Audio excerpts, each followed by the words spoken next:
¿Cómo puedes defenderte si no sabes si quien te aborda es la ley o un enemigo oculto detrás de una máscara?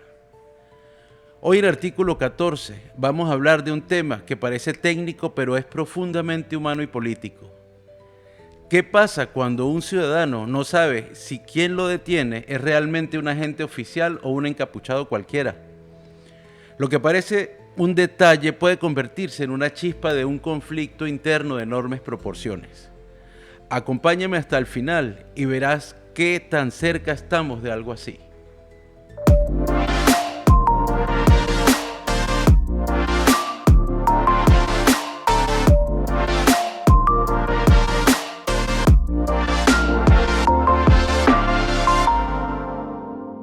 Para ponernos en contexto, el pasado 20 de septiembre de este año se firmó la ley SB 627, que es la ley de no policía secreta, o en inglés lo que llamarían No Secret Police Act.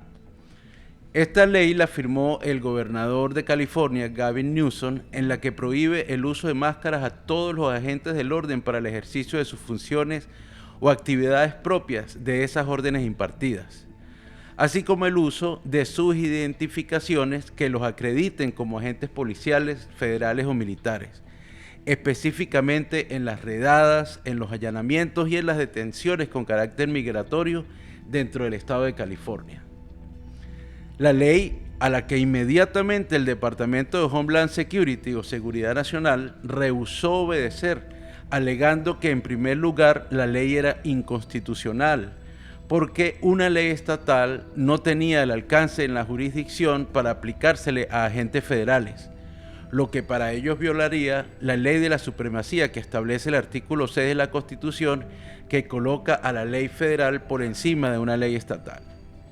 En términos más simples, el Departamento de Seguridad Nacional decidió no hacer caso a esa ley de California, porque según ellos, esta ley no tiene el poder de prohibir el uso de máscaras a quienes sean o no parte de las fuerzas del orden actuando del lado de los policías, agentes federales, aun cuando no existe ninguna ley, ni constitucional ni federal, que expresamente permita el uso de máscaras ni el ocultamiento de identificaciones oficiales, salvo en un reglamento administrativo interno de tácticas policiales, que en ningún caso puede tener más fuerza legal que una ley misma.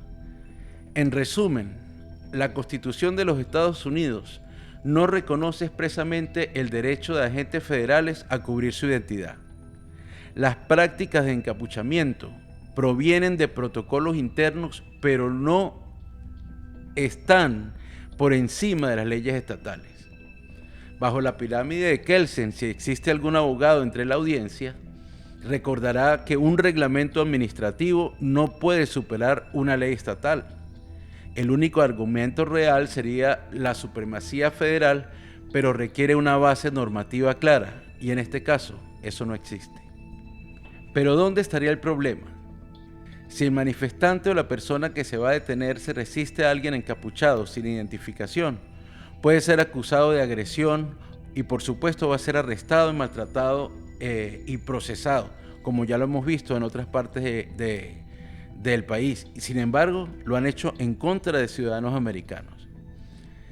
Si se somete, entonces puede correr también el riesgo de caer en manos de alguien que esté trabajando como contratista privado en busca de recompensas, o simplemente sea un impostor que decide unirse a la cacería abierta en contra de inmigrantes, sin ser realmente un agente, cosa que podría estar pasando. Esto nadie lo puede negar o afirmar, pero podría ser. Y lo peor es que esto coloca al ciudadano en un callejón sin salida, generando tensión y resentimiento. Como ya lo expliqué en otro podcast, el derecho básico fundamental de toda persona es la transparencia mínima que exige que un ciudadano sepa quién lo detiene y bajo qué autoridad.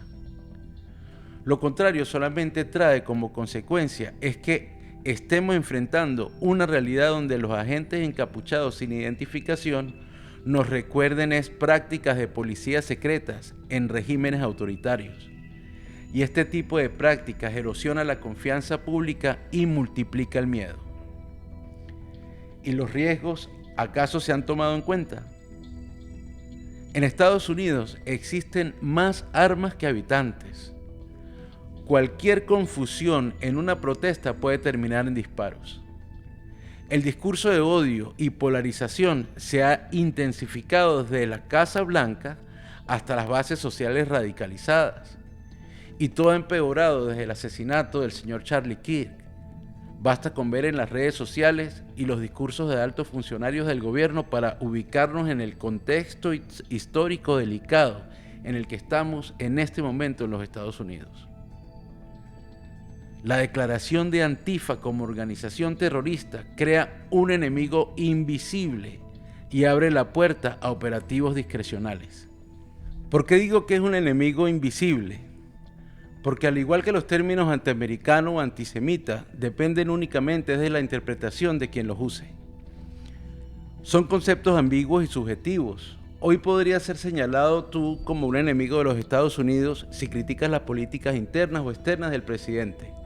Ser tachado de antisemita si expresas tristeza por las muertes de los inocentes de Gaza, cuando eso no tiene nada que ver con el judaísmo. O ser acusado de terrorista doméstico, Antifa, simplemente por simpatizar con un ideal socialdemócrata.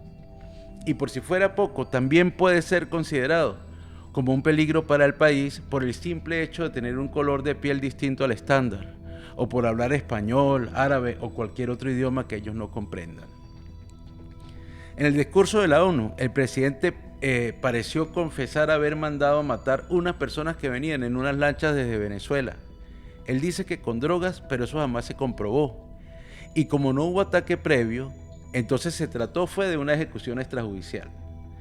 En un mensaje en su red social, le ordena a la fiscal general que nombre ya a fiscales que persigan a sus enemigos judicialmente y que lo haga de inmediato. ¿Esto acaso no es un delito grave en los Estados Unidos? Igual que descubrir que uno de los altos funcionarios se le pudiera haber iniciado una investigación por soborno al recibir dinero de agentes del FBI encubiertos que preparaban las evidencias para un caso más grande. Claro, ahora esa persona está en el gobierno y la investigación solamente quedó hasta ahí, donde recibió el dinero, solo en tentativa, pero al parecer ese tipo de delitos de tentativa tampoco van a ser procesados en los Estados Unidos. Este tipo de excesos van creando frustración por la impunidad ante los ojos de todos.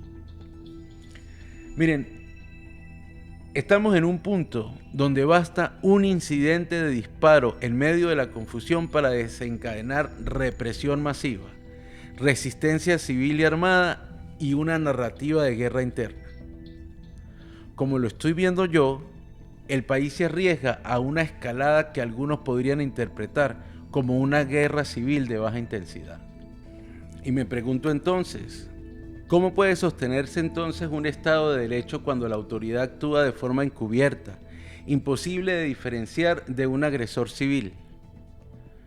En un país con armas en cada esquina y un discurso oficial que alimente el odio, el riesgo a una chispa que encienda un caos mayor está más cerca de lo que creemos. ¿Hasta dónde estamos dispuestos a tolerar la opacidad en el nombre de la seguridad? ¿Por qué es tan difícil exigir transparencia y control democrático sobre quienes tienen el derecho de detener, allanar y de usar la fuerza? Aquí cabe para mí perfectamente una reflexión de Albert Camus.